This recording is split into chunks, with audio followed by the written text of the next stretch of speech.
আপনারাও মিষ্টি মিষ্টি কথা বলে বাংলাদেশকে বিদেশের কাছে বিক্রি করে দেন। আপনারা মিষ্টি মিষ্টি কথা বলে বাংলাদেশের সব থেকে স্বাধীনতার পক্ষের যেই ভোকাল তাকে দিনে দুপুরে প্রকাশ্য দিবালোকে গুলি করে তাকে হত্যা করে ফেলেন। এরপরেও আপনাদের সুন্দরের কথা শেষ হয় না। আমাদের সুন্দর কথা আমরা ততক্ষণ পর্যন্তই শুনবো যতক্ষণ পর্যন্ত সেটা বাংলাদেশের আজাদির পক্ষে থাকবে, বাংলাদেশ স্বাধীনতা সার্বভৌমত্বের পক্ষে থাকবে। এর বাইরে যদি কেউ সুন্দর সুন্দর কথা বলতে আসেন তাহলে বাংলাদেশের জনগণ আস্তে আলতো করে থাপড়ায় দাঁত ফালাই দিবে। প্রশাসনের পক্ষ থেকে 7টার মধ্যে আমাদেরকে এই অবস্থান ত্যাগ করবার জন্য বলা হয়েছে। আমরা একটা প্রশাসনকে বার্তা দিতে চাই,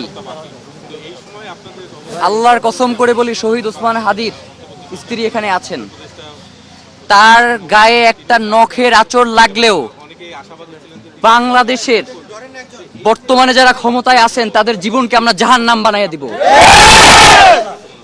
শহীদ ওসমান হাদির স্ত্রী এইখানে অবস্থান করছেন, কোন আলটিমেটাম যদি কেউ দিতে আসে থাপড়ায় তার দাঁত ফলাই দিব।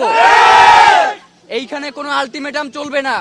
শহীদ ওসমান হাদির স্ত্রী যদি বলেন যে আগামী 7 দিন তিনি এইখানে অবস্থান করবেন, আমরা তার পাশে অবস্থান করব।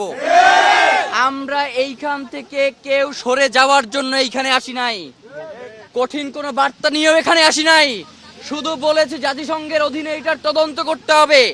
যদি এই সরকার জাতিসংঘের অধীনে এটার তদন্ত করতে না পারে তাহলে আমরা মনে করব অন্তর্বর্তীকালীন সরকার এই খুনের সাথে জড়িত।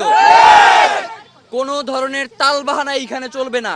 শহীদ ওসমান হাদির হত্যার তদন্ত নিরপেক্ষভাবে বাস্তবায়ন করতে হবে এবং বাংলার জমিনে তার বিচার নিশ্চিত করতেই হবে। এর বাইরে সরকারের সাথে আমাদের কোনো কথা নাই। আপনাদেরকে আরো একটা কথা বলি, কোনো উপদেষ্টার সাথেও আমরা কোনো ধরনের কথাবার্তা বলবো না। কথা হবে একমাত্র ডক্টর মোহাম্মদ ইউনূস, আমাদের যিনি প্রধান উপদেষ্টা, আমাদের অভিভাবক, তার সাথে। এর বাইরে আমাদের কারোর সাথে কোনো কথা নাই।